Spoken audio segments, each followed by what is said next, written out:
this is a self-directed challenge. So I'll have a go with this activity to enable you recap some of the things that we've talked about. So in this particular example, you've got a specimen that's been subjected to some form of tensile pull, tensile force of 2 kilonewtons. The original length of the material or the component is given as 100 millimeters, and it has a diametric span of 15 millimeters. Okay, so the units provided are in millimeters. So the first task is to calculate the stress and the measure of strain of the material when subjected to the 2 kilonewton force. If the material was to be manufactured from Mars steel, and Mars steel typically has an elastic modulus which ranges from 195 to about 215 or 220 GPa. Okay? So once you've done that, see if you can calculate the change in length.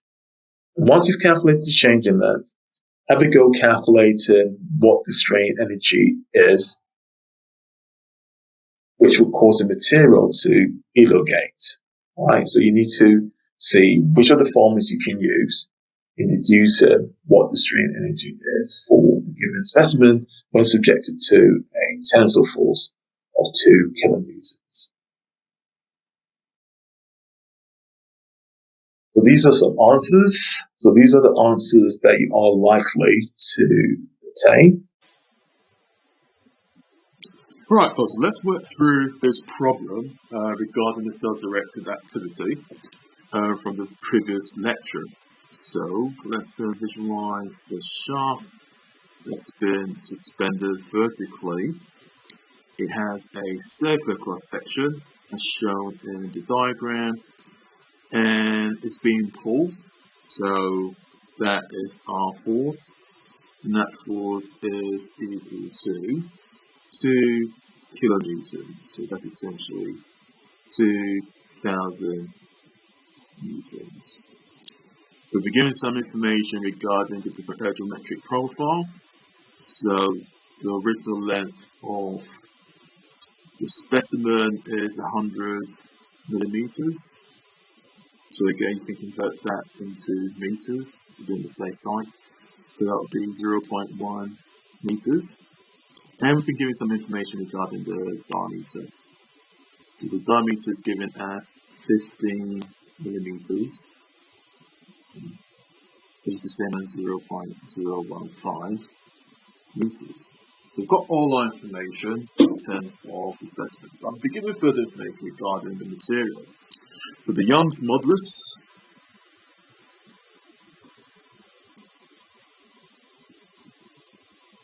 of the specimen, so that would be RA, and that's given as 210 GPa.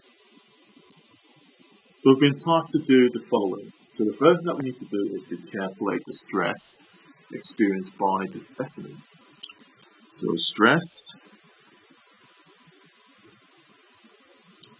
and that is represented by small sigma, and that's equal to the applied force divided by the cross-sectional area. Okay. But we shouldn't forget that the unit for stress is MPa. So the first thing that we need to do is to calculate the area. Let me just change that very quickly. So the area, and we're representing that by A, will be equal to, since we're looking at calculating the area of a circle, if you want to, you can use pi r squared, but I'm going to use the engineer's formula, which would be pi e squared over 4. So that will be pi over 4 times d, and d is given as 15 millimeters, so 15 to the power of 2. And I'll tell you why I prefer doing it this way. We can bring our handy calculator So that will be pi over 4 times 15 squared.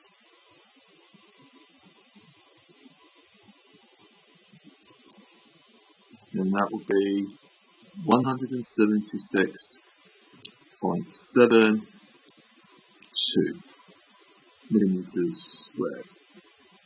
Okay? It's always important to state your units by your results. So now that we've calculated the area, we can then proceed to calculate the stress. So therefore, the stress is equal to the force. So the force is given as 2,000 newtons divided by the area, 176.72. So let's bring our calculator. So we've got 2,000 divided by 176.72, and that gives 11.32 Newton per millimeter squared.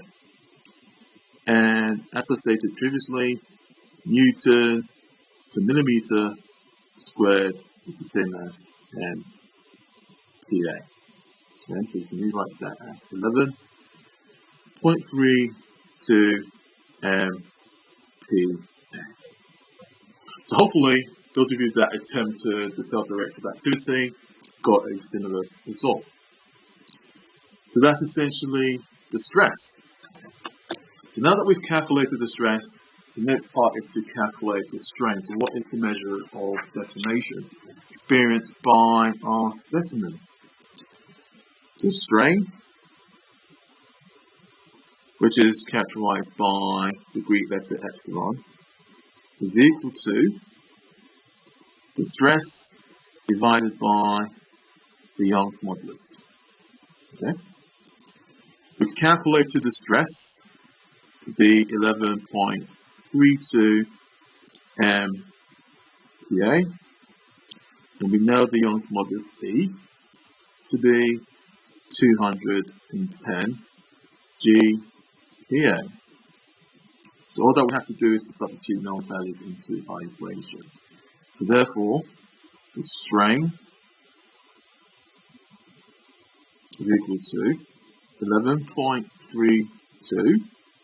Mega is 1,000,000 10 to the power 6, all divided by 210 times giga is 1,000,000,000 or 10 to the power of 9. Okay, so that goes into that, so that'll be 10 to the minus 3. And when we do our calculation, 11.32 minus 3 divided by 210, and that gives 5.39 times 10 to the power minus 5. Okay. As I've previously stated, strain is a dimensionless parameter, but if you want to, you can define it as millimeter per millimeter, as some people do, or you can represent that in terms of microstrain. But I would suggest you leave it without any units. Right? So there you go. So we've worked out the strain, we've worked out the stress. So the next part will be, now that we know what the stress is, what is the measure of how the material is performed in terms of millimeters or in meters? So we know that strain, epsilon is equal to the stress divided by the Young's modulus, but there's also another formula that characterizes strain, which is strain is equal to the change in length, or you want to call that the linear deflection, divided by the original length. We've calculated strain, we've been given information regarding the original length, so we can transpose this equation, make delta L the subject to work out what the change in length of the specimen is. So if we make delta L subject Let's call that equation 1 of equation 1. Then delta L will be equal to the strain times the original length. So we calculated the strain to be 5.39 times 10 to the power minus 5 times, we know what the original length is, and that was given as 100 millimeters. So note that 100 is the same as 10 to the power 2. So this will reduce to 5.39 times 10 to the power minus 3 millimeters.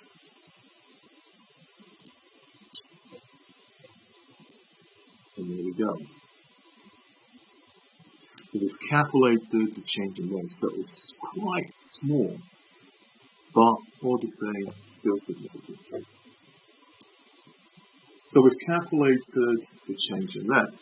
So the last part of the question that we need to calculate will be how much energy does it take to generate this measure of extension in the specimen. We can use two formulas. So what I'm going to do is I'm going to use one formula, so the formula that's representative of Hooke's law, we're going to use that. And we're going to use the other formula, which is dependent on the stress and the volume of the material. So let's look at strain energy. And we're characterizing that as U subscript SP. So the strain energy is equal to half times the force times the change in length. Let's call that equation 2. Or we can use strain energy is equal to sigma squared, so that's the stress squared, times the volume, or divided by 2A. Let's call that equation 3. So let's use the first equation. The strain energy is equal to 2,000 times 5.39 times 10 to the power minus 3, okay, or divided by 2. Now we need to be very careful here because the measure of strain that we calculated was in what? Was in millimeters. So we need to convert that into meters to get our unit in joules. So you can either divide that by 1,000 or multiply that by 1,000. So I'm going to multiply that by 1,000, so that'll be 10 to the power minus 3. You always need to be very careful of the unit that we use. Okay? So you can forget that the joule, okay, is equal to Newton times meter. Right, so if you get your answer in Newton millimeter, you need to do the conversion to get into joules. So it's the same as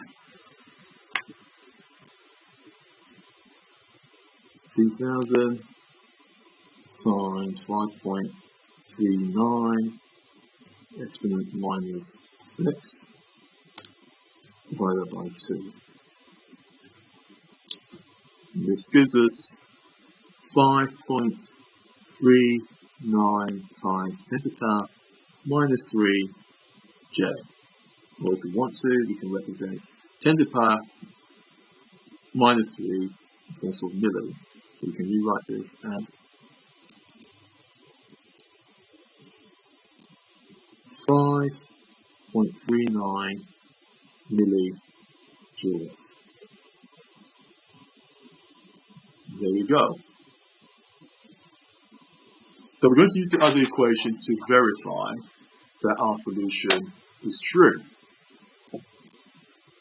So the upward tensor equation, strain energy, is equal to the stress squared times the volume divided by 2E. Sorry, that's the null frame. Get into here we go. So what was the stress?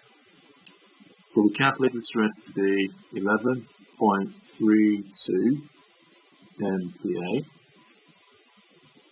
We know the Young's modulus to be 210 GPa.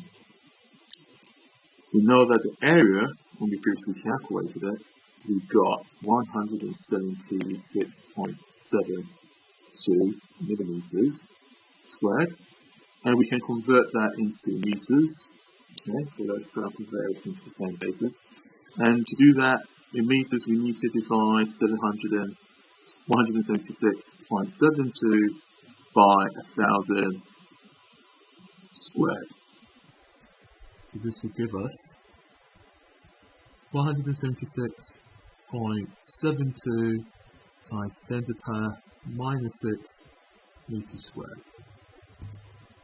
So that'll be the conversion from millimeters squared to meters squared. And we also have some information regarding the original length. And the original length is 100 millimeters. And again, we're going to convert that into meters, so that'll be 0.1 meters. Okay. So all that we need to do now is to calculate the strain energy. So therefore, strain energy is equal to 11.32 times 10 to the power of 6 into bracket squared. Okay, so we need to be very careful. The squared affects every significant value of the stress. Times the volume, so we shouldn't forget that volume is equal to the sectional area times the distributed length. So we don't need to calculate the value for volume. If you know what the area is, if you know what the original length is, you can just substitute all that into the equation. So this will be 176.72 times 10 to the power minus 6 times 0.1, all divided by 2 times 210 times 10 to the power of 9. So at this point we'll bring in our handy calculator and put known values and do the needed computation. So 2 times 210 power 9. Okay, so we're going to inverse that. Times into bracket 11.2 32 times 10 to the power of 6 into bracket squared times into bracket 176.72 times 10 to the power minus 6 times 0.1. And that gives 5.39 times 10 to the power minus 3j. So similar to the previous calculation that we did using the Hooke's law alternative, you can rewrite that as 5.39 times, milli j. Okay, and there you have it. So let's go through this example very quickly as a recap.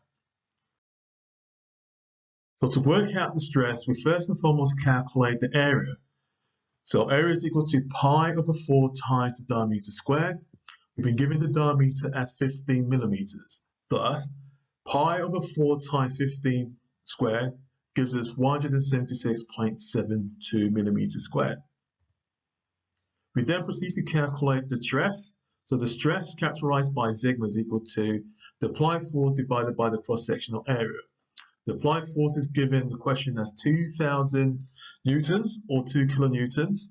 We divide that by the area, which we've calculated to be 176.72, and that gives us a stress of 11.32 megapascals.